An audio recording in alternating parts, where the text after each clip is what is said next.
তো hello hey guys, ও সকাল সবাইকে বিয়ে বাড়ি কমপ্লিট ভাই। আর আজকে মানে শিউলি কাজে ঢুকেছিল, ছুটিও পাচ্ছিল না, আর বিয়ে বাড়িতে সেরকমভাবে মজা করতে পারিনি। আর এমনিতেও বলেছিল যে কাজে ঢোকার আগে একবার পুজো, মানে কাজে ঢুকে গেলে ভালো জায়গায় তো দক্ষিণেশ্বরে যাবে, একটু পুজো দিয়ে আসবে। তাই দাদাকেও বাড়ি ছাড়তে হবে, মানে দাদাও বাড়ি যাবে, ওর বাড়িতে যেতে এদিকেই আগরপাড়ায়। তো দাদা বাড়ি চলে যাবে ওদিক দিয়ে, আর আমি শিউলি তিনজন মিলে আজকে মোটামুটি দক্ষিণেশ্বর যাবো, পুজো দেবো, ওদিক দিয়ে আবার দাদা বাড়ি চলে যাবে। তো চলো, দেরি হয়ে গেছে অনেকটাই, ফটফট বেরিয়ে যাই, বাইরে গিয়ে দেখা হচ্ছে। চ শিউলি ওদিকে খুব তাড়া দিচ্ছে, মানে ও রেডি হতে পারেনি, কারণ কিনা ওর মানে যে সাজা গোজার জিনিস ছিল বিয়ে বাড়িতে এসেছিলো, কাছ থেকে ডাইরেক্ট এখানেই ঢুকেছিল। তো সাজা গাজার যা জিনিস ছিল সবই মোটামুটি আমাদের বাড়িতে, আর ওই কারণে আমাকে ফোন করে চিল্লে যাচ্ছে কখন আসবি।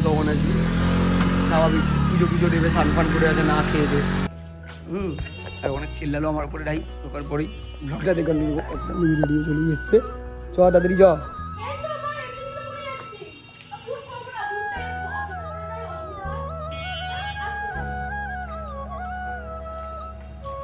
কি হলো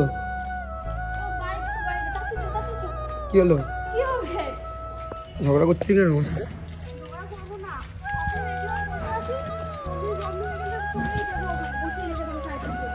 তো গাইজ মোটামুটি মানে আমাদের টাইম ছিল হচ্ছে বেরোনোর 9টা, কিন্তু 9টার সময় আমি ঘুম থেকে উঠেছি, শিউলিদের বাড়িতে গেলাম প্রায় রেডি হয়ে 11টা নাগাদ। ঠিক আছে, হ্যাঁ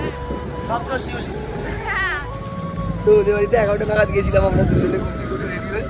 এখন আমরা কোন্নগর বাটাঘাট পার করে কোন্নগর বাটাঘাট থেকে সোদপুর বাটাঘাটে আসলাম।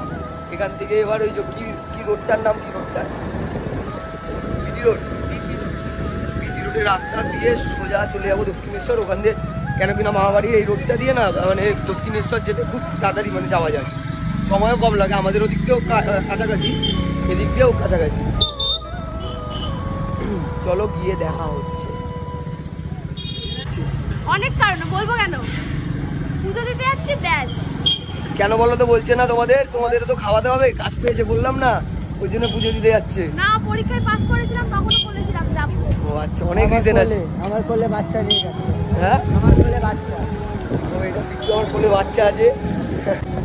তো ভাই সাহেব, হেলমেট ছাড়া কিন্তু আমাদের মতন 3জন সাবারি কম মানুষই করে, আর এটা কিন্তু করাটা উচিতও না আমাদের, তারপরেও করছি কারণ আমাদের কাছে কোনো অপশান নেই।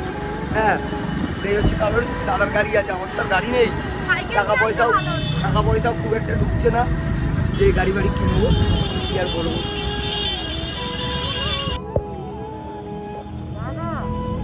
সামনে গাইস পুলিশ মামা ছিল, তো ওই কারণে দাদা বললো তোরা একটু নেবে, মানে ওই দিকে একটা গলিগালা চেনে, বললো রোড দিয়ে যাবো না, তাহলে ওই সাইডে ওদিকে রাস্তা আছে একটা, ওরা হেঁটে একটু রাস্তাটার এদিকটা আমি, মানে ও হেলমেটটা নিল, একটাই হেলমেট ছিল, হেলমেটটা পরে ও সামনে দিয়ে গেল, আমরা একটু হেঁটে যাবো, তারপর আবার উঠে যাবো।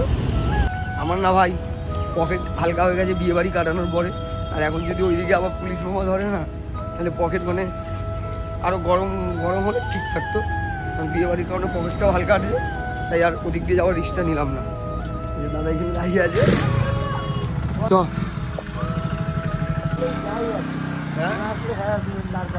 হ্যাঁ বললে যাই আসুক, আর না থাকলে কিছু হ্যারাসমেন্ট দাঁড় করা রাখবে গাড়িতে চেক করে।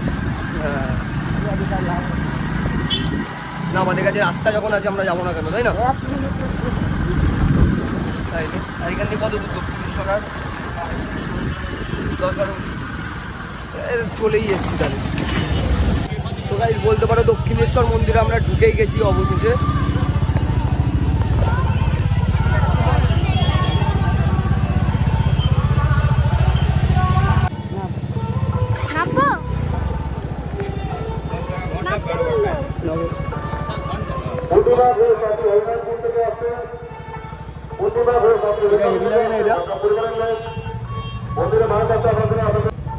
ফুল তো অবস্থা খারাপ হয়ে গেছে পুরো।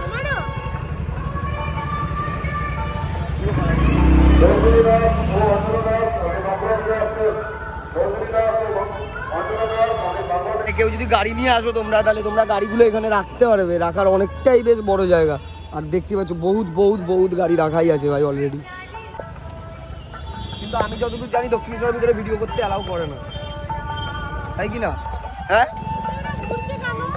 এতদিন ওকে নিয়ে আসলাম দক্ষিণেশ্বরে, আর এদিকে এত লাইন, আর ও বলছে নাকি আমরা দুজনে একসাথে পুজো দেবো না, মানে ও আমাকে ছাড়া পুজো দেবে, একা একা পুজো দেবে, যেহেতু বিয়ের আগে নাকি একসাথে পুজো দিয়ে দেবে। কি বলছিস, একসাথে দেবো না পুজো কেন?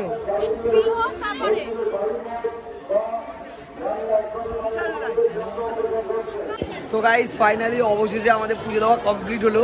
আর ভাগ্যটা এতটাই ভালো, মানে পুজো দেওয়ার পরে গেট বন্ধ হয়ে গেছে মন্দিরের। আর আমি আর শিউলি কিন্তু মানে ওখানে যা লাইন ছিল, আমরা কিন্তু সত্যি কথা বলতে বেলাইন করে ঢুকে পুজো দিয়ে এসেছি। প্রায় অনেকটাই হেঁটেছি, মানে একদম শেষ মুহূর্তে যখন পাচ্ছিলাম না তখন কোথায় 4-5 ঘন্টা লাগতো, তার জায়গায় 2 ঘন্টা কি 1 ঘন্টা লেগেছে, 5-6 ঘন্টা লেগে যেত।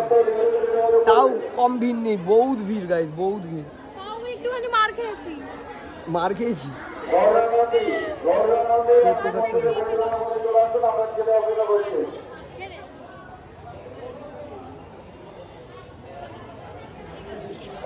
আর আমার দাদা ব্যাটারি এখানে বসে বসে আমাদের জুতো আর হেলমেট পাহাড়ে দিচ্ছিল, না খেয়ে আছে, ও না খেয়ে আছে। কি করতেছিলাম এটা কি দেখালি? কি করছিলি? আমি পুঁত গেছিলাম। ঠিক আরে এটা না ঝরে পড়ে যায়। কোনে পড়ছে না তো, ঠিকই আছে। নেক্সট প্ল্যান হচ্ছে তারপরে দেখছি কি করা যায়। আমাদের কিন্তু গাইস চটি রাখার জায়গাটা হেভি ছিল, এইটার নিচে আমরা চটি লুকিয়ে রেখে দিয়েছি। হ্যাঁ ও মানে তুই কি বলতে চাস, এখানে যে চটি রেখেছি এটা দেখাবো না, তাই তো? ব্লগার বুঝতে পারছো তো, তোমাদের অর্ধেক ভিডিও সব স্কিপে, মানে কেটে কেটে চলে যাবে, কিছুই তোমরা জানতে পারবে না। যাই হোক রিয়ালটা জানতে পারবে না, সত্যি কথাটা স্ক্রিপ্টেড করবে, সব সাজিয়ে গুছিয়ে করবে ভিডিও। তোমার এরকম ক্রিয়েটার থেকে সাবধান।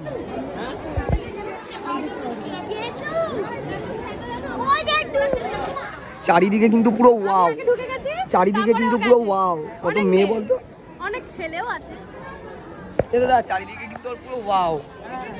বল কি রে, চারিদিকে ওয়াও কিনা? হ্যাঁ প্রচুর, আমি তো ওখান থেকে ওয়াও ওয়াও করছি। এই ব্লগটা মধু দেখবে কিন্তু।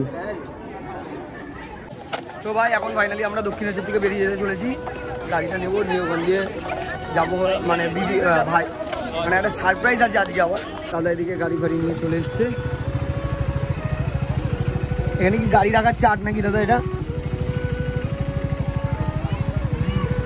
বলছি মেন কথা, এতজন গাড়ি রাখছে তো ওর জন্যই বলছিলাম। 30 টাকা চেঞ্জ দেবে তো খালি।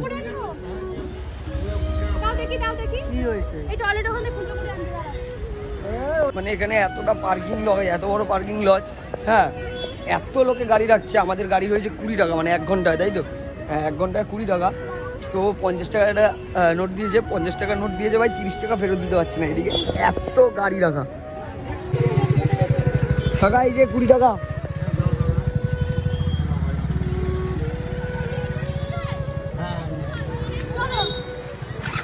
এটা লাগবে, এটা লাগবে না?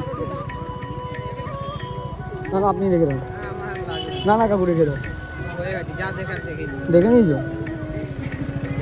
টাটা দক্ষিণেশ্বর, টাটা করে দে। আর বলছিলাম কি, আমাদের নেক্সট প্ল্যান কি, এখন আমরা দিদিকে মানে ইসে ও আমাকে এখন আমরা খাবো, খেয়ে তারপরে কিন্তু আজকে একটা মানে ব্লগে একটা সারপ্রাইজ আছে। আজকে স্পেশাল একজনকে দেখাতে চলেছি তোমাদের। কাকে? পটলা। পটলা প্রধান না, পটলা আছে, কিন্তু আমি দিইনি নামটা, ও দিয়েছে। আর সেটা কে ব্যক্তিটা, চলো গিয়ে দেখতে হবে।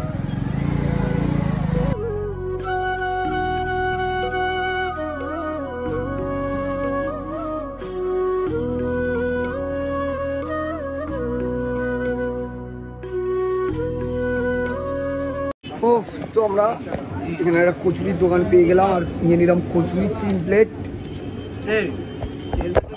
কারণ ভাই সাহেব ওখানে না খাবারের ভিতরের না খাবারের দোকান মানে আছে অনেক বিভৎস খাবারের দোকান, আর খাবারের দাম ওখানে মাথা ছোঁয়া। বেশিরভাগ লোকই আমি দেখি যারা বুদ্ধিমান তারা বাড়ির থেকে খাবার নিয়ে যায়, ওখানে গিয়ে খায়। আমরা তো আর বাড়ি যাবো না, ওখান দিয়ে রাস্তায় খেয়ে নিলাম, এখান দিয়ে আবার যাবো দিদি বাড়ি। না নিরামিষ কচুরি? হ্যাঁ ওখানেও নিরামিষ, এখানেও। কাকাই ঘুম হয়েছে?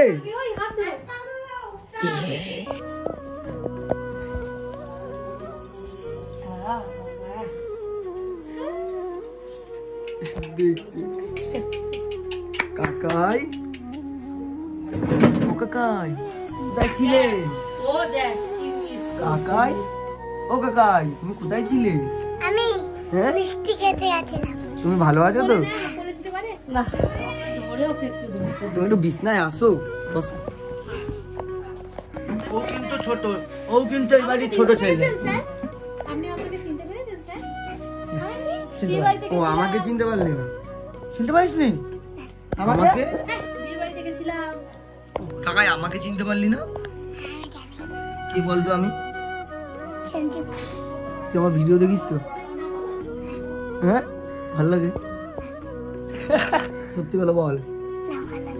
হ্যাঁ, ভালো লাগে না। তার মানে আমি কি পরিস্থিতিতে আছি?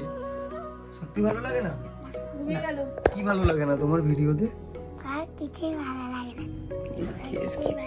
কেস খেয়েছে ও শুধু আমাকে চেনে না, যতই হোক। কে? বিট্টু কাকাকে চেনো না তুমি? হ্যাঁ, না। চিনি না, কিভাবে ব্লক চেনো? মারছে। চিনি বলতে। বিট্টু মামা মামা না কাকাই? কাকা কাকা কিভাবে চেনো তুমি? বল। ল্যাচাই খাবার দাবার নিয়ে এসছে। সরি আমি তো খাবো না। তুমি সরি খাবোই না তো। খাবো না কেন বলো তো? এ মিষ্টি দিয়েছে দেখ রে কি? ও ও দিদি ও খায়। সন্দীপ খায় ও লঙ্কা। ওরে ওরে। ভাই এটা খেতে কোনো প্রবলেম নেই, এটা একদম নরম, হুম। এটা একদম তুমি খেয়ে দেখো, যদি তোমার খারাপ লাগে তাহলে বলো। তো গাইস এখানে মোটামুটি কুচু বাবাকে দেখে বেরিয়ে গেলাম। এবার আমাদের কিন্তু মামাবাড়ি যাওয়ার পালা। কিন্তু মামাবাড়ি বিশ্বাস করো এখানেও খেলাম মানে ধোকা মিষ্টি ফিষ্টি জোর জবরদস্তি দিদি খাওয়ালো। আর বাইরে দিয়ে তো কচুরি খেয়ে এসেছিলাম, তোমরা দেখতেই পেলে। এখন আবার মামাবাড়ির দিকে যেতে হবে। চলো দেখছি এখনো মামাবাড়ি যাবো কিনা যাবো না, কারণ না পেটের অবস্থা ভরে গেছে, থোস মনে কি? তাই দেখা যাক কি হয়। জানি মেন কথা। আর পাড়ার লোক থেকে ও তো গাইস ফাইনালি আমরা মোটামুটি 15 থেকে 20 মিনিটের মধ্যে গাড়ি চালিয়ে আমাদের ড্রাইভার দাদা আমার মামা বাড়িতে নিয়ে চলে আসলো। আর মামা বাড়িতে যাবো এখন, ল্যাচাই রান্না হয়েছে, খাবো দাবো, খেয়ে দিয়ে ঘুমিয়ে দেবো, তারপরে বেরিয়ে যাবো সিধা বাড়ির দিকে। চলো ব্লগটা বড় হয়ে গেল আর বানাতে পারলাম না, এই জন্য একটা দেখা হচ্ছে নিউ একটা সুন্দর ভিডিও দিয়ে।